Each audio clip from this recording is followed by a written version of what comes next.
Assalamu alaikum wa rahmatullahi wa barakatuh. Bismillah walhamdulillah wa salatu wa salam ala rasulillah. I want to welcome everybody to episode 3 of Deen and Deals. So I'm going to, kick us right off into a question. Ahmad, we heard your story about why you got into tech sales, but what's your why of tech sales? And what's the, all right, I'm someone who is on the outside seeing your career. Like, what does this all lead up to anyways, Yanni? What's the appeal, bro? Yeah, well, Fathallah, I think as I mentioned to you many times before, I didn't intend to get into tech sales. It's kind of something I stumbled into. But having been in it for about almost 8 years right now, I would say it's shown me that it can be a really good path to learning if you don't know what you want to do. Because in reality, in sales, you can make good money. It teaches you skills that you can take anywhere you want, right? You can run your own Yeah. business. You can be a CEO. You can be a founder because you're doing the hardest part, in my opinion, which is like getting rejected every single day and told no. So if you can do Yeah. that, it can open up doors for anything. I think to me, it means personal growth that doesn't end until you're gone because you're always learning. They're always trying to get better and you're always failing. And so some people can't take that for a long time and it's not that comfortable. And I think to summarize what it means to me, it's being outside of your comfort zone consistently, reset every quarter, every month, every year as a new quota comes back.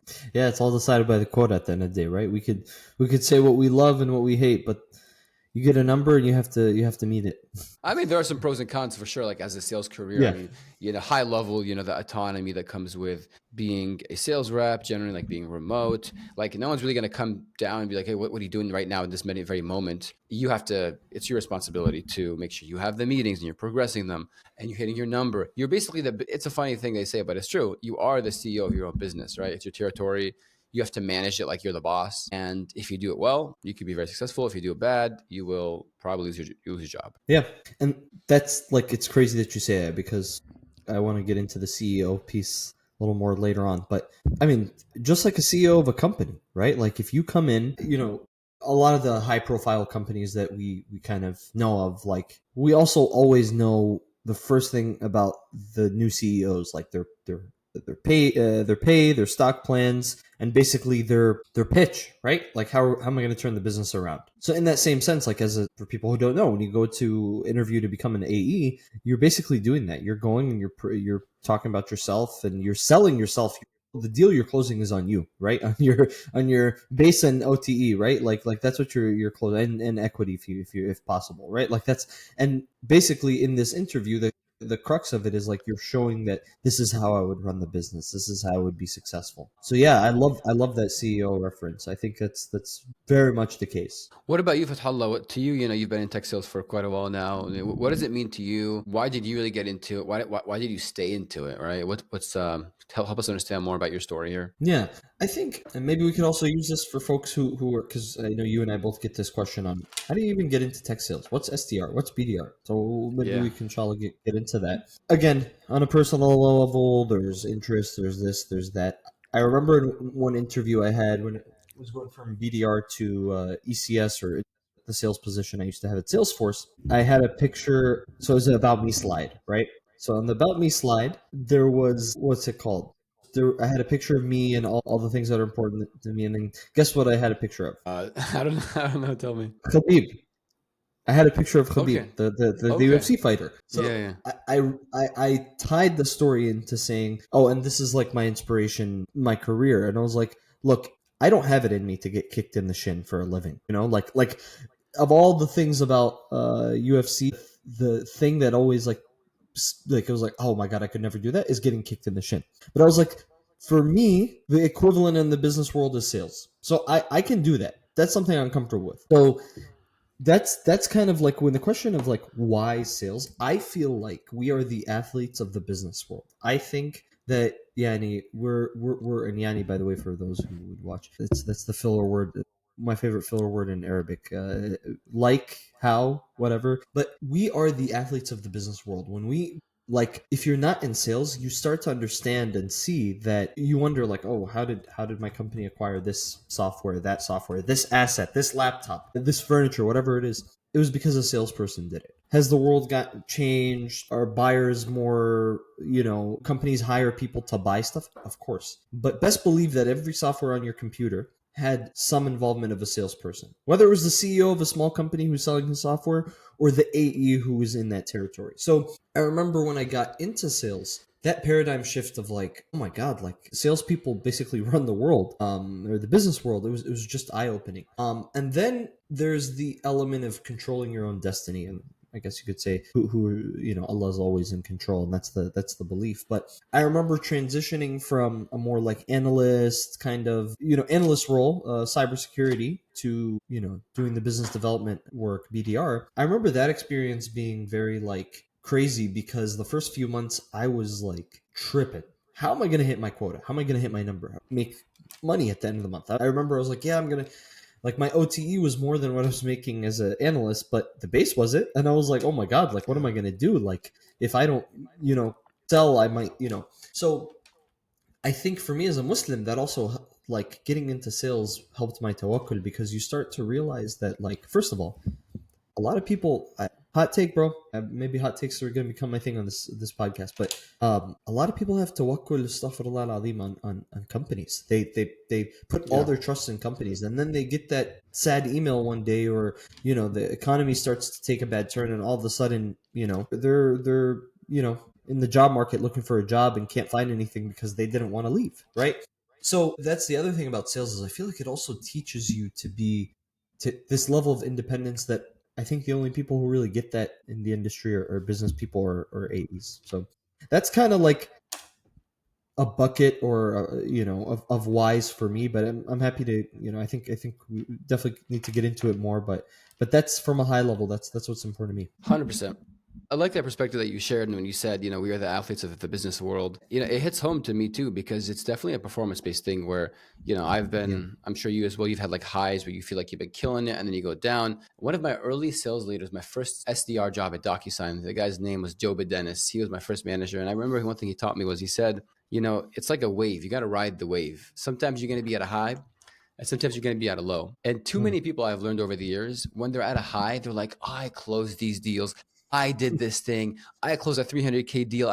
They forget about the solution engineer that helped them, the exec Yeah. connection, the fact that their product was the top seller in the industry. And then they think they're ballers. And subhanAllah, they think it's all because of them. They forget Allah gave them this. I think Yeah. this is actually a blessing, And yeah, sure, you Yeah. worked hard, but like someone else also worked 5 times as hard, didn't get it. So, don't That's true. forget that this is not all from you. You have to be True. thankful. And at the same time, when you're riding that wave, sometimes you're on the low end of the wave where you're doing everything right. You're putting more hours. You're doing the disco call. You're doing everything, and you lose a deal. And they tell you, you were the better sales rep, but we went to the competition because of this relationship or XYZ. And you're like, what the heck?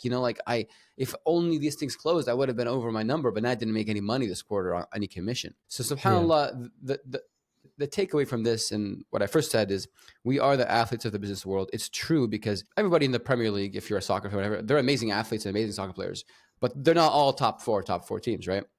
Because Yeah. just because you could still fail, and it doesn't mean you're not doing things right. So there's a delicate balance between being an athlete, being an owner of your craft, and always doing everything right, paying attention to details, whether that means the warm up before a game. I had a game last night, which is going early, warming up, stretching. That does make a difference. Same for sales, preparation, showing up, talking with the team, having a game plan.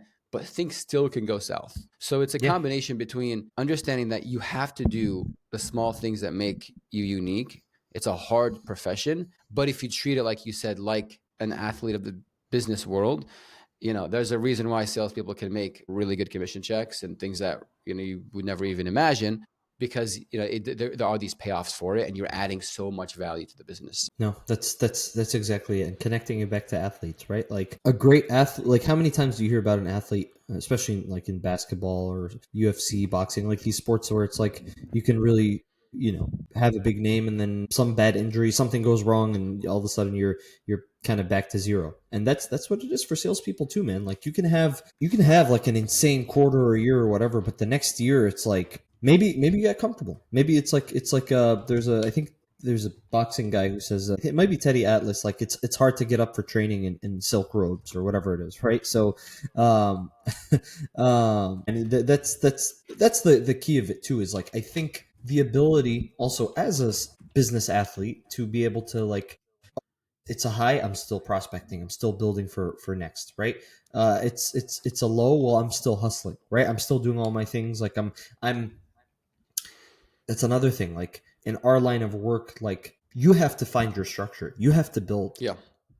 Yeah. the life you want to. The lifestyle design is key to you too, right? So that's the, I guess that's why it's very important. I think we've talked about this a lot, like to also understand the importance of like, okay, if I'm the CEO of my business, if I'm an entrepreneur or intrapreneur, because I've been given the territory by the company that I work for, how do I stay afloat, right? Because it's like, okay, people ask this question all the time. It's like, oh, but like, how do you? Okay, great, you can make good money, but like, how do you like month in and month out? How can you pay for your mortgage or rent or whatever it is? Yeah. And that's what's your take on that? That's a question I get a lot too. I love that topic because one of my side passions is really personal finance and like figuring out how to be financially, successful. And I learned a lot of things from failing and doing bad mistakes. So it's not saying I haven't done them at all. But my take on that is one advice I got from one of my early AE mentors, Miles, was live off of your base and then have the commission be fun money, investing money, things you don't need to spend on.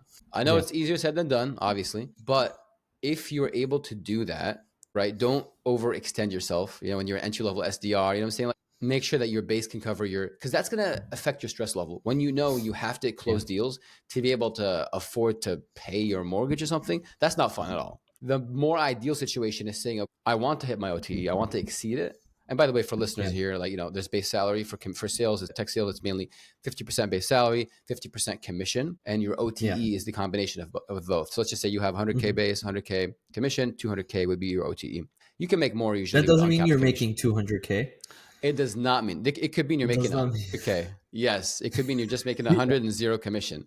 But here's the Yep. reality. If you, from a budgeting perspective, from financially, sound strategy, the way I do it in terms of my strategy here and what I was taught was just try to live off your base. That way you're not stressed out. But then obviously go to hit your commission and have that be your, fun money, your spending money, your investments, your whatever you want to do, and do not spend from your base money. And if that means, hey, you know what, you're gonna have to cut back a little bit or do something on the side, that's fine. But have that fuel you so that you're not putting yourself in a negative situation. Because I have seen people that literally have like massive car payments and stuff, and if they don't close deals, they're stressed out because they can't pay it and they go into debt. And so again, easier said than done, especially if you have like a Yeah. lower base and entry level, but definitely something to keep you in sales long enough, because the reality is if you can do that long enough to where it grows with your base, over the years, then that can outgrow that, but it teaches you that Yeah. financial discipline as a sales rep. No, and I think to that point is like I once heard something and I totally disagreed with it off the bat, but unfortunately a lot of people ascribe to this, man. Is like, oh, if I go get that car,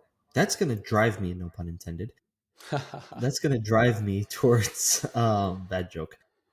It'll That's drive you going to drive me somewhere. towards, yeah, it'll drive me somewhere, but it'll drive me towards closing more. Like that's gonna be the fuel, no pun intended. I'm gonna because of that become a better salesperson, because it's like I need to make these payments and whatever. And what that does is, like, as Ian Cognac talks about, is like that gives you commission breath, right? Like if you don't close, you don't eat, and Eat. because of that, it's like your breath, instead of smelling like the food you're trying to eat, is the commission that you're trying to get. So it's like I get that, and that's something really important. One thing I like to think about. I mean, like, I'm a little earlier into the game, right? So something I think a lot about is like, okay, well, maybe right now where I'm at, the living off the base is not as. I mean, it's just me and my wife right now, right? But like, if I was getting started into sales in my mid 30s, or 40s or whatever it is, and I have kids and a family and all that, like, I can understand how, that the base, living off a base, is hard, right? Because you have Much so harder, much to, much to harder cover. later in life. So that's why it is kind of like a favorable thing.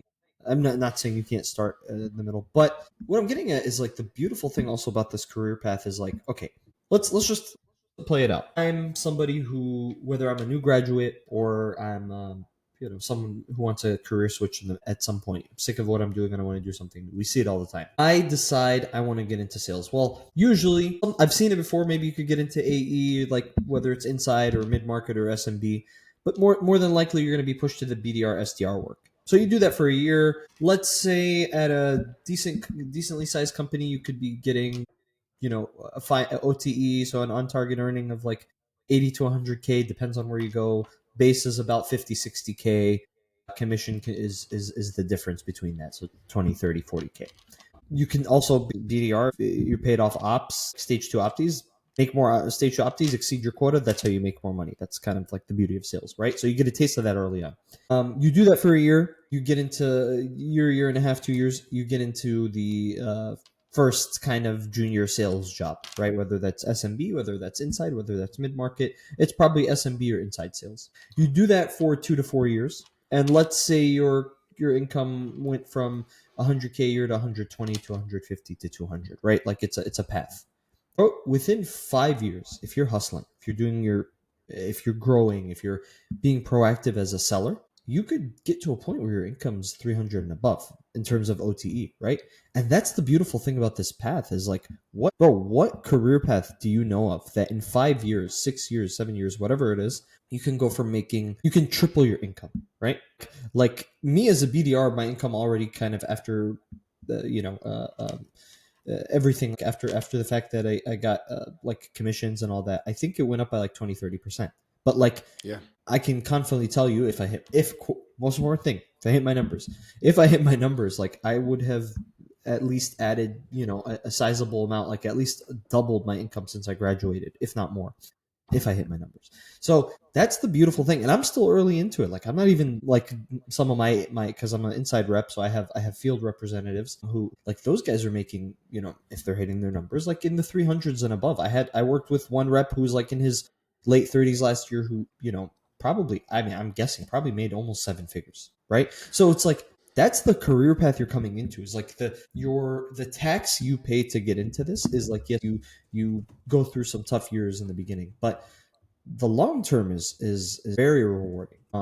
So that's kind of my take on just that the I guess not financial struggles, but financial journey in the path. But it all comes down to mentors, right? I wouldn't have known this if I hadn't talked to people and had like mentors in my career, account executives ahead of me and stuff like that. So you live and you learn. But to all those AEs, to all those folks that are interested in tech sales, like, is it for me? Here's the reality: it's not for everyone. I have family members, not brothers, but like even actually siblings potentially, but like cousins and other relatives who tried it or wanted to get into it, but like, they don't have the traits to do it. So it's okay if it's not for you. But if you're curious if it is for you, I would say the top couple of traits are having drive to be somewhere that, you want to go, even if it means challenges. And then 2, being able to learn and be coachable. And then 3, being some sort of a people person where you can talk to people and enjoy and not be drained by others. If you have those 3 things, in my opinion, you can make it in sales. I honestly think that. I don't think you have to have a sports background. Like I have a guy I know who was a sales ops person, like sales operations, and now they're a killer AE. I know solution engineers that became AEs, really good ones. I know bartenders that became Solutions solid engineer reps. being the tech guy. Yeah, who turned to sales. Even people not into like the background of like, chef or whatever. Like, I was a barber, right? And like what, what I'm saying? Like there are skill sets that can help you get there. But the reality is there are things you can learn and there are personalities that you have to have, that constant desire to always get better, that drive, the discipline to keep going and go at something, even if it makes no sense and you honestly sound like an idiot. Like, why are you doing this? Why are you killing yourself? Why are you adding stress to your life? But you enjoy it. Like, the people who kind of are very goal oriented, those people can do very well. Again, this is for the people that always ask, hey, like, is sales for me? Can I get into it? Please listen to this podcast. If this sounds enticing to you and it excites you, great. Pursue it more. Reach out to us for some feedback or referrals or whatever. But that's what it means to me. And the other thing too, Futhallah, that I think about is even if you don't end up being, an AE or in sales there's so many routes you can take. Think about the SDR to account executive route. Then you can go to SMB, mid-market, enterprise, work big deals. But for some people, they're like, you know what? I don't want to hold a quota, or I don't want to be like an individual rep. I love managing people. Let me be a manager, SDR manager, AE manager. Maybe someone's like, yo, I want to be an account manager. I want to manage accounts and do renewals. They're still in sales. I'm not going to make as much, but they have a purpose and it's good. You can be a solution engineer. You can get the heck out of sales and do something in product or sales operations or, the classic sales enablement, not to piss off sales enablement people, but like if you have a background in sales and then you go to sales enablement, I respect that. If you don't do sales, you go to enablement. You could suddenly teach and help salespeople. That's your passion. But also you're going to learn skills that can teach you. Like I'll tell you, if you want to open your own roofing business, right here in North Carolina, a roof goes bad every week, so there's always fixing roofs. Those guys doing that are great salespeople. You know, they're knocking on doors, the consultations, Yeah. opening any business that you want. You have to be unafraid to knock on the door, talk to someone, ask for the business, follow up. You'd be surprised how many people don't actually follow up after they give quotes and know how to talk to Can you. I share a But story about that? 100%. But just to finish my track real quick, Yeah. that's what I'm thinking. Like in terms of the value of, to me, sales. It does not mean Yeah. I'll do it forever. I mean, I don't know, Yeah. Allahu alam. But it means you Yeah. can teach you so many things where you have the skills to Yeah. find a problem, add value, and there's just so many possibilities. Sorry, I know you wanted to give your story, so go ahead. No, no, you're good. You're good. That follow up piece and everything you just said is golden, bro. And the example of the follow up thing. So I was sitting with I was grabbing dinner with the CEO. Let's just leave it at that. Not a huge company, but Oh, it was just casually, grabbing dinner with CEO of like Microsoft. no, nothing like that. But he's an executive, not in America, so we'll just leave it at that. So he does a lot of government deals in another country. And one of the things he was talking about, like he was saying, like, oh yeah, this is he was just walking us through his business. And one of the things he was saying is like, oh, the Ministry of Finance for this, country, for example, wanted to buy, a services and software deal with him. I was like, oh, okay, cool. He's like, yeah, it's like a $5 million deal. I just have to follow up. I'm just so bad at following up. And I was like, dude, that's like what I do. He's like, oh yeah, that's what you salespeople are good at. Like, I don't do that. Like, he's like, this is why I'm not cut out for sales. And I run the company. I have salespeople. Cause I was like, I was just perplexed. But then I realized like when I talk to family, friends, people who are in the job industry, trying to find jobs, whatever it is, people don't follow up, bro. Like it's crazy. But we are like, that's a big part of our roles. Like it's not just selling. It's also nagging someone, right? And getting, dude, I think for some of the opportunities I've landed in my life, I had to follow up like a crazy. Like if I look at the email chains, like it's kind of embarrassing, right? Like because it's like just following up, just following up, just following up. But finally, a year later, sometimes like for one of the last net new deals I worked before I left Salesforce, like I was following up for a full year before anything happened. So sometimes that's just how it works. You don't have to drive them crazy 365 days a year, but that's a really important trait. And Mm-hmm. I think something really valuable and important to me also when I think about this role is like, okay, you said it. You can be an entrepreneur, you could start your own business because these are legitimate skills you will need to go and do any kind of business outside of this work, right? Whether it's roofing, flooring, your own tech company, whatever it is, you have to be able to pick up the phone. A lot of people talk about, Mark Cuban always says like the most important thing when he started his business was being able to sell because he was so used to selling trash bags door to door or phones or software or whatever it is. Like he was like, that's why I made it. The Rich Dad Poor Dad guy was a tech sales guy, right? Like the Oh, he was old in tech tech sales. sales? No way. Guy Kawasaki Xerox. was in tech sales? Yes, yeah. Wow. That explains Robert it. Okay. Kiyosaki. Yeah, yeah. Robert. He Okay. yeah, that he's like that's how he got his first checks to buy properties, right? Like he was like the OG tech sales, which back then was like Xerox and copiers and printers, but he was Yeah. still going Yeah. to it was B2B sales, right? It was a tech and he was selling business Mhm. to business. That like and one other thing is like let's say you don't want to be an entrepreneur, let's say you want to lead companies, look up all the biggest CEOs. A lot of times they were, let's work it backwards, right? They're a CEO who was a CRO who was a VP or EVP of sales, then a VP of sales, then a director of sales, then a rep. Like that's literally the hops that now maybe it took them 20 years, but it's like they were first a CEO of a singular territory with a total addressable market of $3 million, for example, right? And then they worked their way up. They managed more million, bigger territories and bigger territories. And that's really what running a company is it not? Like you're running the territory by which your company sells. And obviously at the CEO level, it's everything's up for grabs. But I think that's the value of it, right? And yeah, I mean, I could go on this forever, but curious to kind of hear more about your thoughts. Ah, Bring us home, I guess, or yeah. calm me down.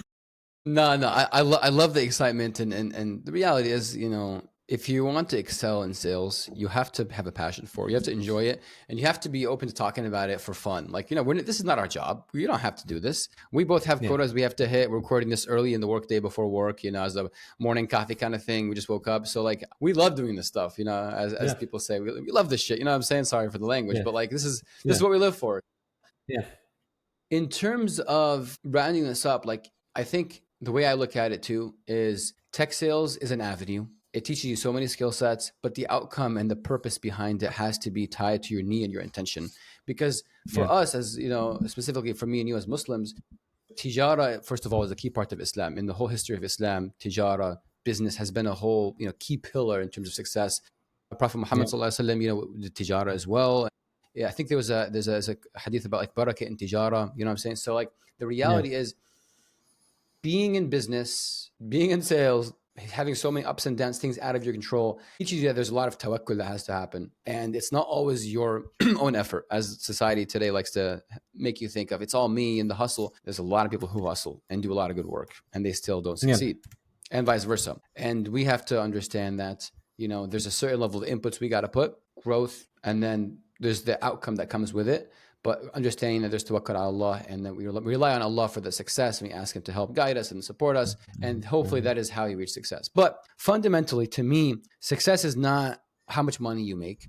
Sure, it can help you, it can support you, it's a purpose, it's a quota. But if you have the intention to do good with that, I believe you can be more successful. For example, you have the intention of, hey, when I make that commission check, I'm going to help my father with his debt, or I'm going to buy my mom this thing that she always wanted. My goal is to buy this thing and get financial success so I can retire my parents at an early age. Sales can help you get there a lot faster than other careers. So having the correct intention, in my opinion, fuels you, because just that car, it's not enough. But when you have kids, you're like, hey, I got to put them in a good school. I want to have something for them so that when I go, they have an investment. Now, that is a much better purpose when you wake up every day and you're like, let me make that cold call now, so I can buy this nice car, or so I can support someone in a mission that is tied to something big. To me, that's the real purpose behind wanting to be successful. It's not about a title. It's not about what your W-2 says, because when you die, no one's gonna care about that. Sorry to get all grim on you here, but this is yesterday. I attended a funeral of the person who did my nikah. So subhanallah, it's just 8 years ago, and it just goes to show, it's like when you're there, you realize, man, like life is short, and no one cares what you did for yourself. How did you help other people? Yeah, it's the hadith of the three things you leave behind, right? And one of them isn't what didn't make the cut is your cold call or your prospect list or your book of business, right? Wait a second. So you're saying on a tombstone, it's never said, this person achieved quota President's Club. You see that on LinkedIn, but you don't see that on your tombstone. 9x President's Club, 240% of quota, #1 voted person on LinkedIn for sales influencer. Unfortunately, it does not make the cut, I don't think. But to your point, right? Like a hadith I really, really like, just in general, on the topic of tijara and the perspective, the mindset we're supposed to have. This is one of my favorite hadith, where Umar says he heard the Rasul say that, and I'll say it in English, but if you were to rely on Allah with the reliance He is due, you'd be given provision like the birds. They go out hungry in the mornings and come back with full bellies. Like that's really what this is all about, right? It is like kind of hunting with purpose, right? Not just like hunting, like like I said, like the car. No, like I'm going to find what Allah has written for me. I don't know what it is, right? I could set a goal. Maybe today Allah's going to give me more than I expected, and maybe tomorrow I'm going to get just enough to make the ends meet, right? But that's the beauty about this role, is like you just have to kind of take that first step, right? I feel like there's so much that applies to our world, but that's subhanallah. That's kind of how I view it, and I think I know we're kind of running tight on time. We've sold. I think we've done a decent job on selling this path, the exciting part about sales, and we could talk way more. Like I feel like we opened so many cans of worms that can continue to be discussed and everything. Okay, I'm someone who's itching to get into this industry. What do I have to do? This is the part I'm passionate about, because selling yourself to me is the most fun part. Okay, so #1, you have to understand what the role entails. So before you hit up someone like me or Futhallah saying, I want to learn about SDR, go online, watch some videos, chat GPT, understand a day in the life. You'll find some stuff online. See if it's cut out for you. See if you're cut out for that. Your day is comprised of cold calls, research, looking at lists, understanding how to talk about your product. To summarize, and this could be a full episode by itself, but to me, if someone wanted to be in tech sales at this point right now, I would suggest they live in a big city, just because you're going to get an in-person presence at a company like Seattle, San Fran, New York, Georgia, Atlanta, somewhere where like you have a big hub. I do recommend in-person for a first job, at least in the beginning, for an SDR, because you're going to learn from people around you, which really helped me. Virginia. You have Virginia is very good as well. I highly recommend going on different career pages and understanding, hey, who's hiring for an SDR role? That's a very entry level role. I Yeah. would hit up someone that has Sales Navigator or go on LinkedIn, find the sales director of business development, SDR manager, understand the job description, right? Figure out the skill sets that you have that they're looking for: hunter, drive, can communicate, add value. Reach out to them and say, hey, look, I've been itching to get into an SDR role. I see you're hiring. I'm actually local. I'd love to take you out for coffee, learn more about what you're looking for in a personality, and see if I can be a good fit.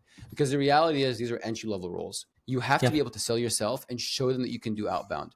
Better yet, hit up someone that is in tech sales, have them use their Zoom info, get their cell phone numbers, emails, and you write them emails. You put them in your own cadence that's manual in a spreadsheet that says, hey, by number one, reaching out to you for X reason. Touch number two, added you on LinkedIn. Touch number three, give them a text. Go to the office. I heard of a guy door knocking to an office and say, hey, I want to work here. I heard you guys are hiring. I want just to get an interview.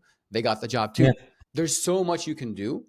Obviously, getting a referral, right? As someone like hitting up Method of you're at ServiceNow. Hey, so you have a role, get a referral. But there's nothing stronger than understanding what you want, why you want it, doing your research, being proactive is the biggest thing. Don't wait on someone to come to you and give it to you. Whatever you Yeah. want, you can go get yourself. Everything's out there. ChatGPT, job descriptions, make me a resume. Like, there's no excuse anymore. But the thing that is always going to come down to the onus on your shoulders is having the drive to take action, not being scared, Yeah. and putting yourself out there, facing rejection.